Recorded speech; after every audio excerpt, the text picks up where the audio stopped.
O CNJ em Ação está no ar. No programa de hoje, você confere reportagens sobre o Conselho Nacional de Justiça, que volta a realizar sessões no próximo dia 11. E ainda as últimas decisões de destaque do ano passado na nossa retrospectiva. Vamos mostrar também os eventos que vão movimentar o Judiciário e como acompanhar o Conselho nas redes sociais. No quadro Bastidores, nós vamos entrevistar o conselheiro Flávio Cirângelo. O desembargador vai falar sobre gestão de tribunais. Estes são alguns dos destaques de hoje do CNJ em Ação, que começa agora. E a gente começa o CNJ em Ação com a nossa retrospectiva de 2013. Hoje, nós vamos apresentar as últimas decisões de destaque do ano passado.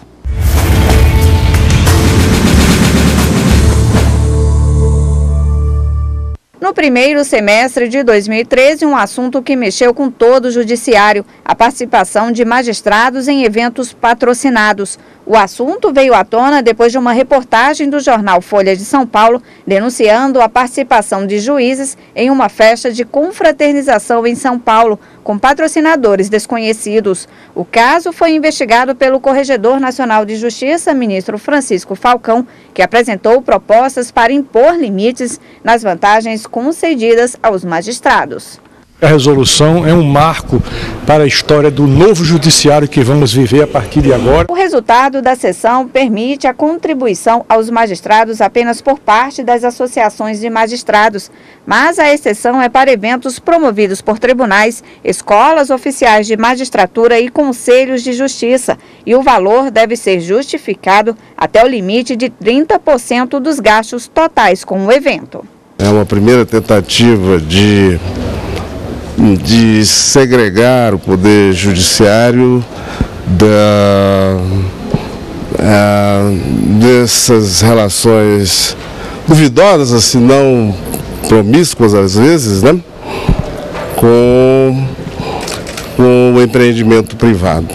Em maio, os conselheiros aprovaram uma resolução que determina que nenhum cartório do país pode recusar o registro de união homoafetiva. Essa regra vale tanto para união estável como casamento civil ou até mesmo a conversão da união estável para o casamento. Não levando considerações religiosas ou considerações políticas partidárias para dizer o que é certo e o que é errado. No segundo semestre de 2013, período marcado por violência nos estádios brasileiros, o CNJ se manifestou na tentativa de coibir os atos de vandalismo nos campos de futebol. Para isso, uma recomendação foi aprovada pelo plenário para que todos os tribunais de justiça do país criem, no prazo de 30 dias, juizados do torcedor e de grandes eventos. Essa já é uma medida para se preparar para a Copa do Mundo de 2014 e os Jogos Olímpicos de 2016, no Rio de Janeiro.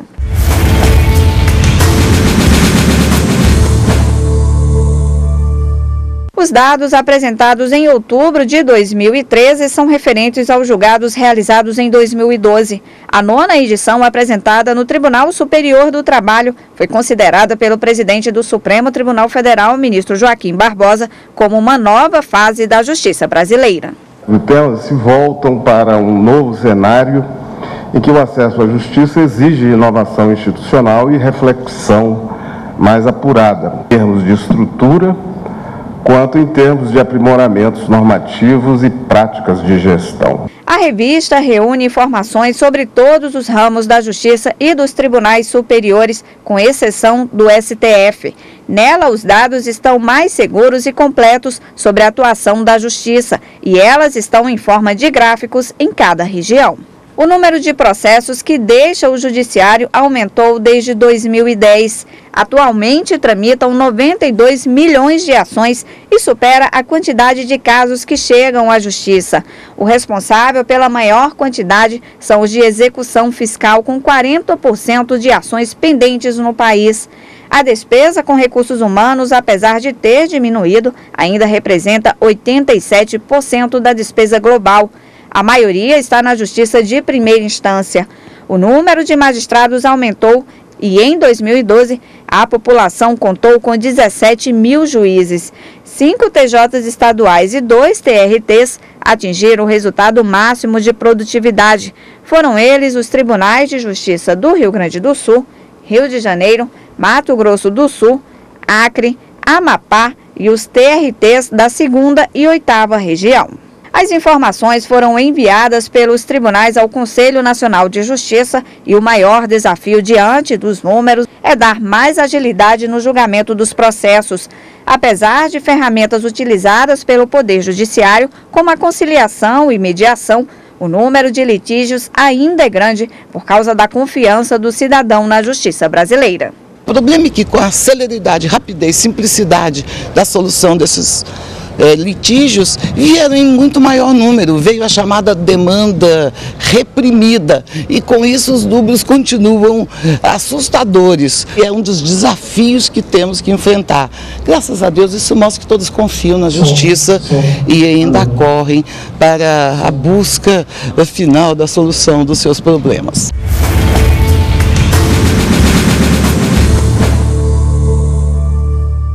No ano passado, foram realizadas mais de 370 mil audiências e 200 mil acordos durante a 8ª Semana Nacional de Conciliação, 16% a mais em relação a 2012. Os processos tramitaram nas justiças federal, estadual e do trabalho. De acordo com o conselheiro do CNJ, Emanuel Campelo, responsável pela Semana da Conciliação, a maior surpresa foi o aumento da participação de magistrados no mutirão. Praticamente dobramos o número de magistrados envolvidos na Semana Nacional. Além disso, mais tribunais participaram da Semana de Conciliação em comparação a 2012, quando 49 estiveram no mutirão. No ano passado, 52 aderiram à campanha. 84% das audiências marcadas em todo o país foram finalizadas e 431 milhões de reais foram homologados.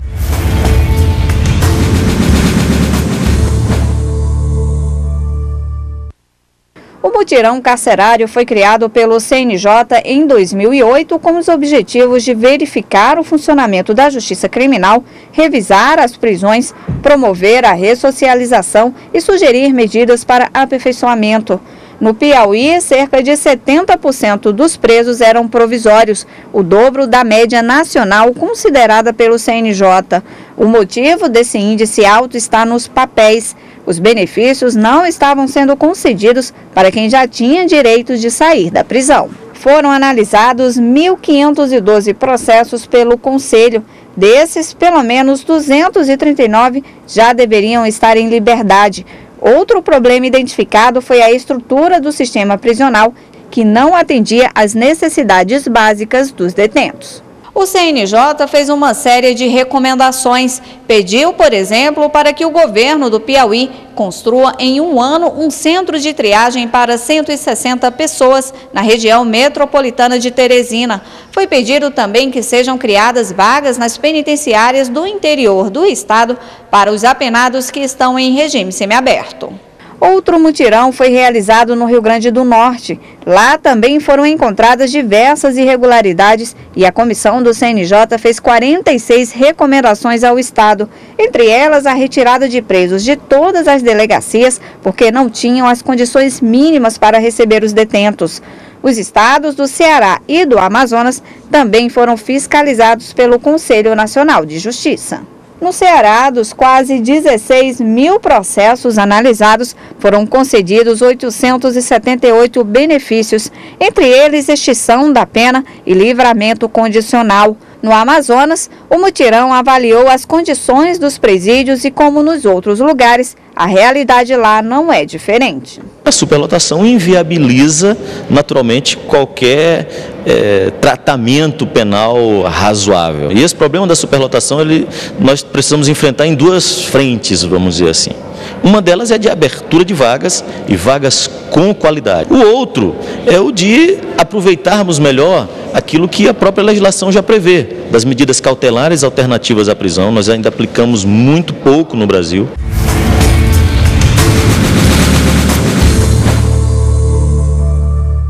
E agora você acompanha uma reportagem sobre a volta aos trabalhos do CNJ com o fim do recesso do Judiciário. A primeira sessão do ano será no próximo dia 11.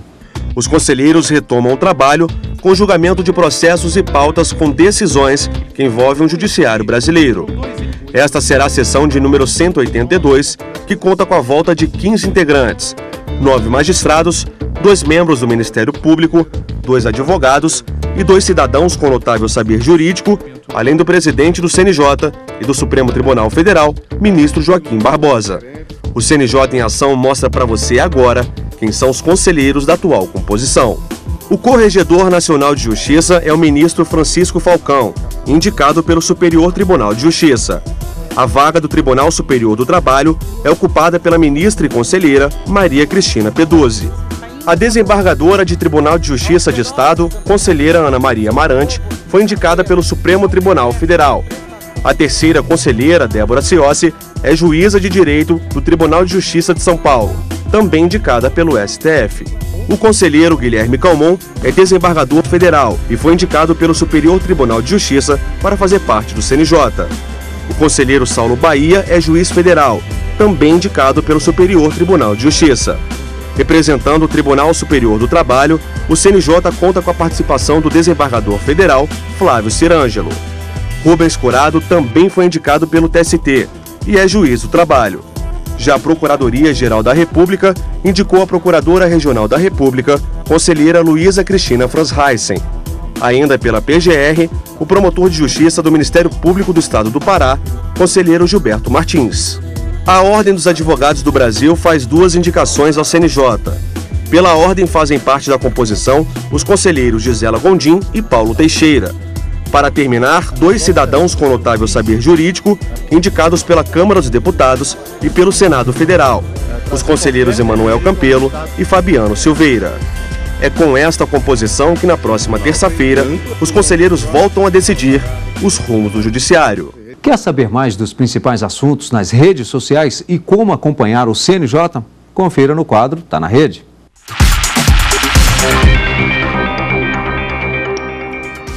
O destaque desta semana é a lei que proíbe a inclusão de itens de uso coletivo em lista de material escolar. Esse é o primeiro ano que as escolas estão proibidas por lei federal de cobrar dos pais que comprem materiais como produtos de higiene e papel sulfite. Esses custos devem ser incluídos nas mensalidades. Para ter mais informações, basta acessar www.facebook.com/cnj.oficial. É o CNJ aproximando a justiça do cidadão brasileiro. No Twitter, você também pode saber mais sobre a lei que proíbe escolas de cobrarem dos pais o material de uso coletivo. Se você deseja receber diariamente informações sobre cidadania e justiça, siga o CNJ no Twitter. Acesse www.twitter.com/cnj_oficial. O CNJ também está no YouTube. Acesse www.youtube.com/cnj. O CNJ tá na rede.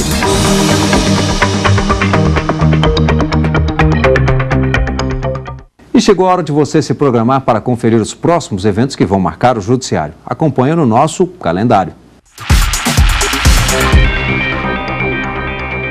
O CNJ vai realizar a primeira audiência pública da história do órgão. Vão ser debatidos temas como a eficiência da justiça de primeiro grau, extinção ou redução da competência delegada, desjudicialização da execução fiscal e composição da justiça eleitoral. A audiência pública será dividida em 2 blocos que serão realizados nos dias 17 e 18 de fevereiro. O primeiro bloco será destinado à discussão sobre a eficiência na justiça de primeiro grau. O segundo será dedicado ao debate sobre extinção ou redução na competência delegada, desjudicialização da execução fiscal e composição da justiça eleitoral. Poderão participar do debate órgãos públicos, autoridades, entidades da sociedade civil e especialistas. Nos dias 13 e 14 de março, será realizado o Encontro Nacional do Sistema Socioeducativo no Tribunal de Justiça do Espírito Santo. Entre os dias 17 e 21 de março, vai ser realizado em todo o país a Semana Nacional do Tribunal do Júri para julgamentos de crimes dolosos quando não há intenção. No dia 20 de março, vai ser promovido o Encontro Brasileiro pela Solução Pacífica de Conflitos Empresariais.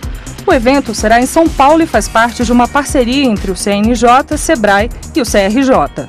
Nós vamos agora fazer um rápido intervalo. Na volta, eu converso com o conselheiro Flávio Cirângelo. O desembargador vai falar sobre gestão administrativa de tribunais. Até já.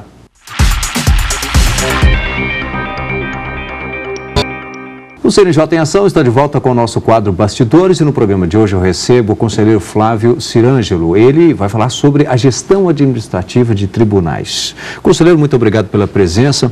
Esse é um assunto bastante interessante, eu considero bastante interessante, que é justamente essa questão do juiz administrar, assumir também essa parte administrativa dos tribunais e não necessariamente ficar apenas com aquela ideia que todo mundo tem, que o juiz apenas julga, decide, não é isso? Agora, desde quando a gente tem... Eu gostaria que o senhor fizesse, na verdade, um histórico desse, que houve nós já tivemos discussões sobre esse tema, né? Sim.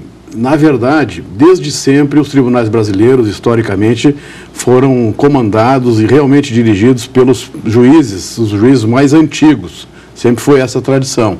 Mas sem nenhuma técnica realmente efetiva do ponto de vista de gerenciamento de organizações. A formação jurídica não prepara o magistrado para essa atividade. Nós aprendemos teorias, temos conhecimento jurídico, mas a Faculdade de Direito não ensina ninguém a ser administrador. E então, embora houvesse essa tradição de que os juízes presidem realmente as ações das suas organizações, dos seus tribunais, isso era feito de uma maneira não muito técnica, como eu disse há pouco. Nós sabemos que o juiz, a pessoa, assim que é aprovada, tem um curso de preparação, né? Nesse curso também tem alguma parte ali teórica que dirigida a questões administrativas? Isso é uma coisa, eu diria, bem recente, porque é de uma resolução do CNJ. O CNJ é uma estrutura recente na organização do Serviço da Justiça Brasileira e tem resolução do CNJ já estabelecendo que matérias de administração também sejam contempladas nas provas de concurso da magistratura. Isso de alguns anos para cá apenas. Mas antes isso não havia. E nós tínhamos vários problemas por causa disso. Em primeiro lugar, porque não havia uma visão de unidade da justiça brasileira. A justiça é unitária, como a organização que visa assegurar à sociedade a garantia de que os direitos sejam cumpridos, de que as pessoas se sintam atendidas de maneira igualitária nos seus problemas, na resolução dos seus problemas, e não havia uma visão de unidade. Nós tínhamos muitos tribunais estaduais, como tínhamos e temos a Justiça do Trabalho, e também muitos tribunais, a Justiça Federal, e essa noção de unidade, ela realmente, eu acho, na minha opinião, que ela foi sendo realmente construída a partir dos anos 90 e consolidada com o advento da reforma do Judiciário através da emenda constitucional de 2004, que criou o CNJ. O CNJ, eu penso que é o órgão que simboliza a assunção definitiva no sistema judicial brasileiro de que ele é um sistema unitário, que ele tem que fazer tudo o que seja possível para cumprir com as suas funções básicas que eu posso expor. E entra a própria parte administrativa do judiciário, né? Exatamente. Para chegar no resultado, para assegurar que haja, por exemplo, duração razoável do processo, é preciso que haja uma estrutura que viabilize o trabalho dos juízes, dos servidores, dos próprios advogados, promotores, que isso possa fluir de uma maneira eficiente, que os custos não sejam muito mais elevados do que o resultado que a gente acaba alcançando. E custos aí, eu quero dizer, como insumo que envolve o cálculo de custo, o tempo. O tempo é dramático no judiciário. Porque se um órgão judicial ele não consegue atender em tempo razoável as demandas que ele recebe, para muitas pessoas, quando esse resultado chega, já não tem mais utilidade. Pode acontecer isso. Porque digamos que esse resultado, na verdade, para a pessoa é um resultado de uma demanda, mas para o judiciário digamos que comparando aí fazendo uma analogia com uma empresa que precisa obter lucros, que não é o caso do judiciário, mas o lucro são as decisões acertadas dentro de um determinado tempo, né? Me lembro bem que houve uma discussão acerca desse tema, se o juiz deveria assumir essa parte administrativa, se não deveria, e aí nós tínhamos duas correntes, uma corrente que defendia que não, outra que sim. Como é que o senhor vê? Qual é o posicionamento? Eu acho muito simples de elaborar esse problema. É que é da cultura e da história do judiciário brasileiro que o juiz participe da administração. E como é uma questão, sobretudo cultural, nós não vamos mudar facilmente. E nem talvez seja o caso. É muito questionável afirmar que nós devamos entregar toda a gestão para setores do funcionalismo e ficar... Talvez isso funcione como de fato funciona muito bem, por exemplo, nos Estados Unidos, porque lá é cultural, é histórico, principalmente na Justiça Federal dos Estados Unidos, em que há um escritório administrativo nacional que trata da gestão, do funcionamento do judiciário, e os juízes fundamentalmente se ocupam dos seus julgamentos e participam um pouco de administração. Aqui no Brasil isso não vingou até hoje, pelo menos. Por isso que nós temos essa conciliação de atividades, né? Em parte, na maior parte, evidentemente, os juízes são quase 100% voltados para o exercício da jurisdição, produzir suas sentenças, suas decisões, mas uma boa parte dos juízes também se ocupa de administração, né? Como aqueles que ocupam os cargos diretivos, por exemplo, e que ficam até afastados da jurisdição quando são eleitos presidentes, corregedores e assim por diante. E vamos aqui colocar também, e até enaltecer o trabalho daqueles que acompanham o juiz, porque senão fica também parecendo aquela visão de que o juiz, ou ele senta ali numa cadeira para dar decisão, ou ele senta na outra cadeira para administrar Não é bem isso também, não é bem isso. É complexo. O tamanho dessa complexidade, eu acho que se traduz no número de causas que a justiça brasileira enfrenta. O último levantamento do Justiça em Números, até trouxe aqui para mostrar a capa esse é um resumo, na verdade, e ele está disponível na internet e no portal do CNJ. O último levantamento... 2013. 2013. Os dados são de 2012, que são os dados completos do ano de 2012. 92 milhões de causas tramitaram nos tribunais brasileiros, tribunais estaduais, trabalhistas, federais, militares. 92 milhões, 234 mil processos estavam em tramitação no final de 2012. Desses 90 e poucos milhões, 28 milhões de causas ingressaram no ano de 2012. E isto a meu ver, revela o tamanho do problema que é administrar uma justiça com esse grau de demanda. São 17 mil juízes. Pelos dados do Justiça em Número, cada juiz brasileiro proferiu em 2012 1.450 sentenças.